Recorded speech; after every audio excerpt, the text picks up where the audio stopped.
శుభోదయం మిత్రులారా. పద్య కవిత్వము రచన ఇప్పగుంట సూర్యనారాయణమూర్తి.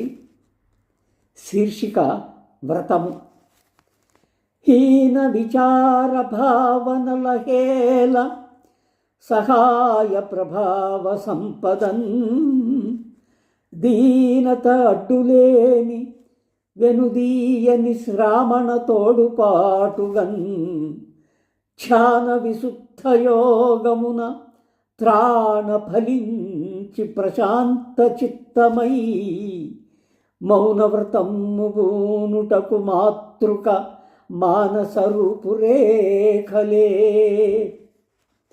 మిత్రులారా, ఈ పద్యభావము ఒక మంచి ఆలోచనతో శ్రాణ అంటే భయంకరమైనటువంటి ఇబ్బందుల నుంచి బయటపడడానికి, మానసికంగా నిలదొక్కుకోవడానికి మౌన వ్రతం పాటించడం అనేది చాలా ప్రాముఖ్యత చెందింది.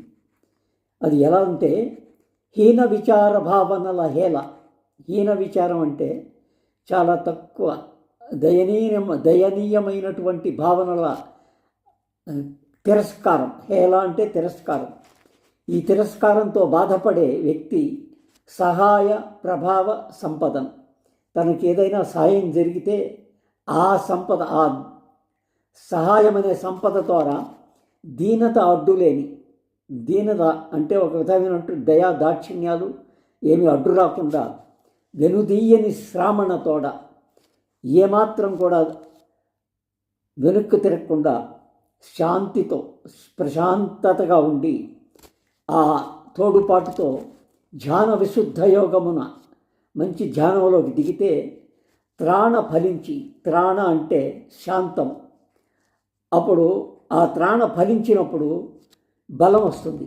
ఆ బలానికి తాను అనుకున్న కార్యక్రమం పూర్తిగా నిర్వర్తించడానికి వీలుపడి మౌనవ్రతము పూనుటకు, మౌనవ్రతం పూనడానికి మాతృక మానస రూపురేఖలు. మానస అంటే మనస్సు.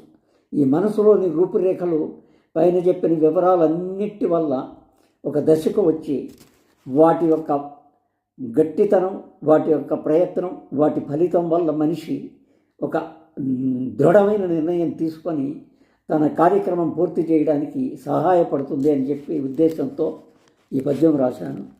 మిత్రుడు చదివి మీ అభిప్రాయాన్ని కామెంట్ ద్వారా తెలియపరిచి నన్ను ఆశీర్వదిస్తారని సెలవు తీసుకుంటాను. నమస్తే.